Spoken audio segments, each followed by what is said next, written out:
有遇到这种皮肤特别敏感吗？就是你看它的皮看不出来有什么问题，但是它没什么口袋，非常敏感，非常怕疼。那么这种人在打磨口袋内部的时候，千万不要去钻空间，只是把假上皮剪掉了之后，给它进行平面的打磨。我们来看一下这个案例怎么操作。什么样的皮肤适合用钢推呢？抓假面抓得特别紧的，假上皮特别长的，就像我们现在看到的这两张图，它就比较适合我们用钢推去推死皮。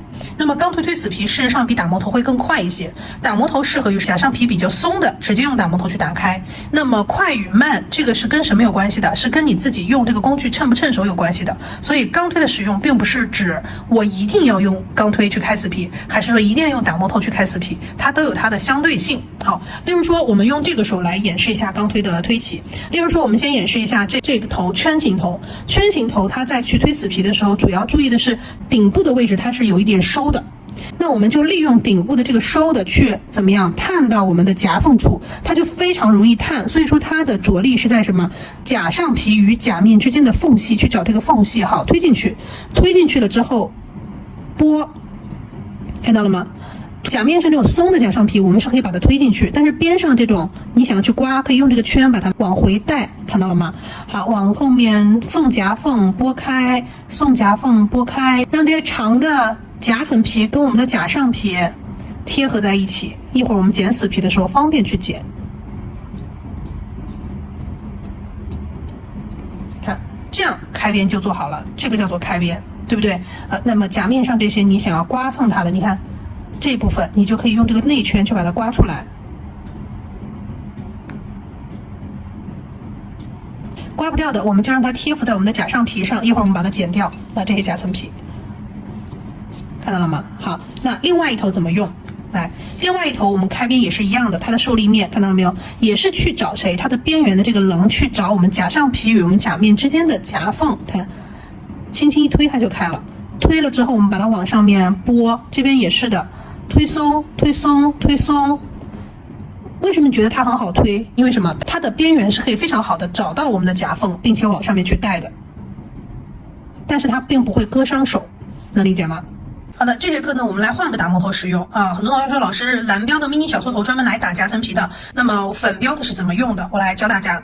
你不要看它假上皮好像很厚的样子，但是它非常敏感，就是你有没有遇到那种疼痛点很低的人，非常敏感，所以我们用小一点的头比较好掌握。那用这个粉标的小撮头给它进行怎么样？它开过边了啊，我们把整个两边夹括给它，把这些假上皮跟夹层皮的位置给它推的安全线靠后一点，我们去剪死皮。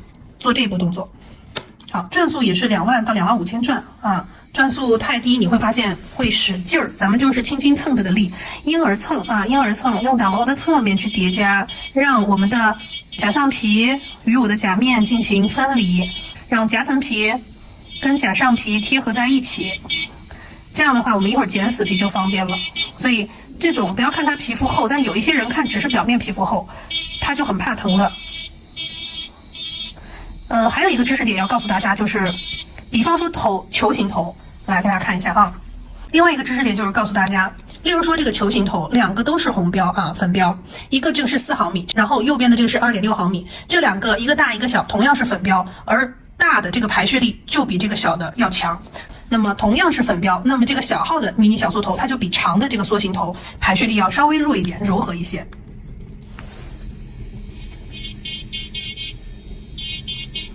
好，我们把假括、假上皮给它推开，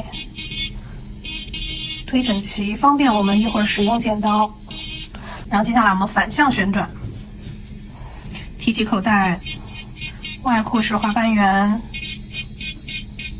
还记得吗？啊，你看这边夹层皮非常多啊，这个时候不要去留意说一定要把夹层皮怎么样给打掉啊。现在目标是把假括空间找出来，方便我们去剪死皮这个动作。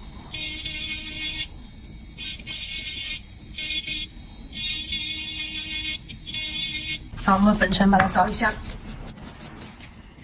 好，它现在是一个这样的状态。好，我们来剪死皮，我们用弯剪来剪死皮。上节课呢，我们有学习过关于弯剪的选择。那这两把弯剪的区别在于，一个是小白款的，一个是大师款的。小白款的这个刀头没有大师版的这个刀头这么的细，这么尖啊。那么大小呢，也是小白款的稍微大一点，大师款的稍微精细一点。所以这两个区别就是稳定度的区别。你的手非常稳，那么你就用大师版，你可以买大师版。你手不是特别稳，小白，我们就用这个常规款的就可以了。9-1是螳螂剪常规款的，8-1是大师版细包剪，好不好？好，那我现在给大家演示一下小白款的使用。我们在使用弯剪的时候，来看中指、大拇指穿到圈圈里，食指托住我们的剪刀这个位置，看到了吗？然后刀头是朝自己的怀里的，看到没有？是不是刀尖是朝自己的怀里的？因为我们所使用的受力面是在刀头的刀背位置的2到3毫米作为贴合面去剪死皮的。剪死皮的时候，我们是立在甲面上，贴在立面上，这个叫做立这个叫做贴立在甲面上，贴在立面上，看，顺着我们的安全线去剪。第一刀口，好，继续往里面贴着它，贴着立面去剪第二刀头，然后贴着它，顺着安全线去剪，然后再往里面贴着安全线去剪。第三，然后顺着它去剪，看，直接就可以剪掉好，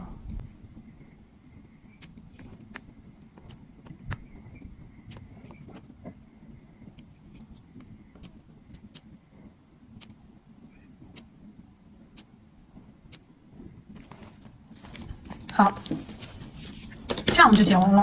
剪完死皮了之后呢，我们来看一下口袋里面的内部什么样子。你看它还是有一些粘连没有打开，这儿有一点点夹层皮，我们把这个右拐点的夹层皮再把它去一下。来，掰开夹扣往上提，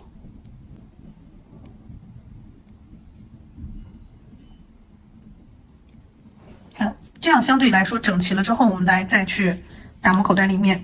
我刚刚前面说了，它的皮肤很敏感，疼痛感很高的，所以我们用红标或者是黄标，我选的头都是偏小的，圆尖头可以顶起夹扣。那么我们每个打磨头的使用着力点都是在打磨头的侧面，我们把它的这个夹扣口袋给它让它立起来一点点。打磨头的侧面着力，不要正对面，正对面很容易怼进去。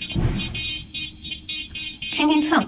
主要就是把我们刚刚剪完的这个面让它立起来变光滑就好了，不能往里面去捅，它本身没有什么口袋的。你看我现在走的每一步都是很轻的，就只是为了把它现在这个面给打光滑而已，并不要往里面去做，因为它没什么口袋空间，它只是夹上皮看起来厚，但是它很敏感。打平滑，就把这个面打平滑，就露出来的这个位置打平滑就可以了。往前来点，它出镜了，就把露出来的这个面给打平滑就可以了。轻轻蹭婴儿般的蹭。你看我另外一只手怎么辅助的，是提着它，我只是打外面这个面，就是露出来的这个面就可以了。好，然后我们反向旋转，也是一样的操作，打磨头侧面着力，提着它，然后侧面着力，提着侧面着力。这边外扩是打磨往上提，把你要做的这个位置露出来。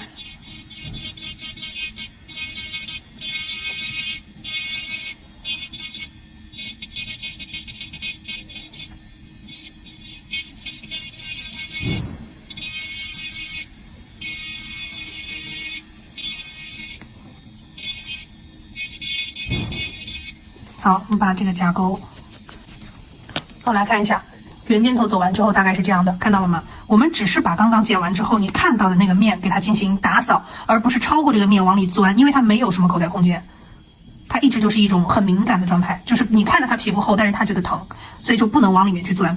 然后接下来我们后面这个打磨完了之后，也是要用一个小的头小的梨形头给它进行立面的抛光，立面抛光之后，我们再用圆头给它打掉就可以了。这一步的话，你也可以用圆形头代替去打立面，但是有些同学用圆形刀打立面会把立面打出坑，我们就可以用黄标的梨形小头去给它把整个立面过一下。过这一步的时候，你可以选择加一点点前置处理液。我们来看一下加前置处理液和不加前置处理的区别是什么。我们先不加，转速依然是2万到2万5千转。来，提着口袋，我们只打磨哪里？也是打磨头的侧面只打磨刚刚露出来的这个位置，轻轻去蹭它，看它就会变得光滑，看到了没有？直接变光滑了刚刚上面是毛毛的。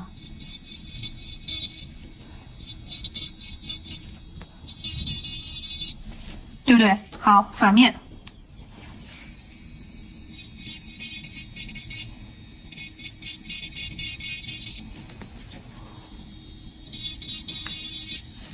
变光滑了。但是如果说你加上前置处理液，它会变得更光滑。所以这一步前置处理液在口袋里什么情况下是加，什么情况下是不加？如果它初次已经变得相对来说没有那么毛糙的时候，这个时候我们就可以加。如果当下里面又有夹层皮，又有很多那种碎毛屑，非常毛糙，那你就先不加，先用其他的打磨头磨掉，再用它去加就可以了。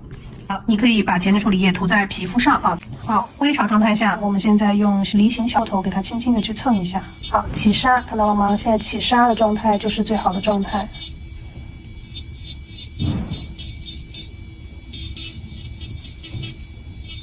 这样它会更干净啊。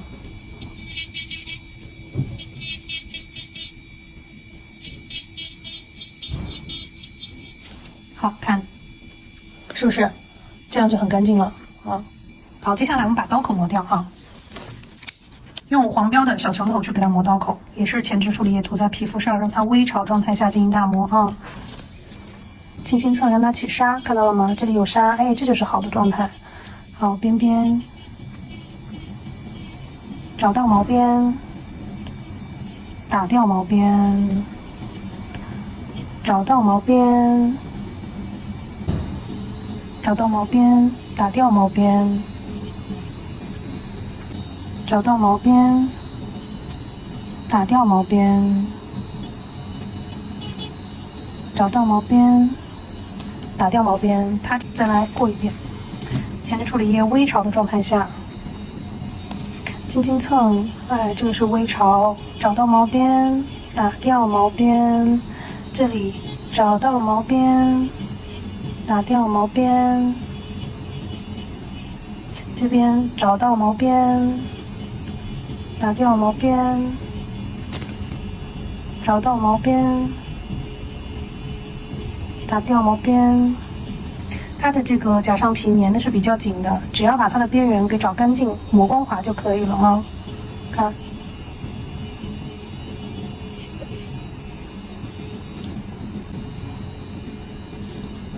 看，这样基本上就已经干净了。我们再给它整个第一指关节做一个抛光，因为它本身没有什么口袋啊，我们只用这个硅胶头给它抛一下就可以了。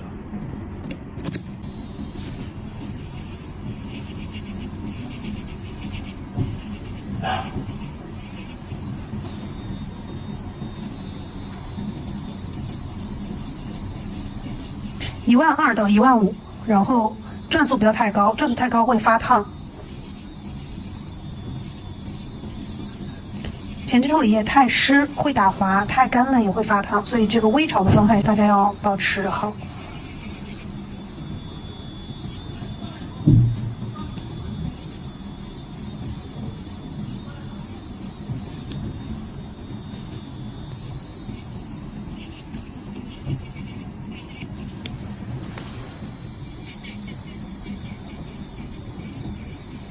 好，我们把它擦干净。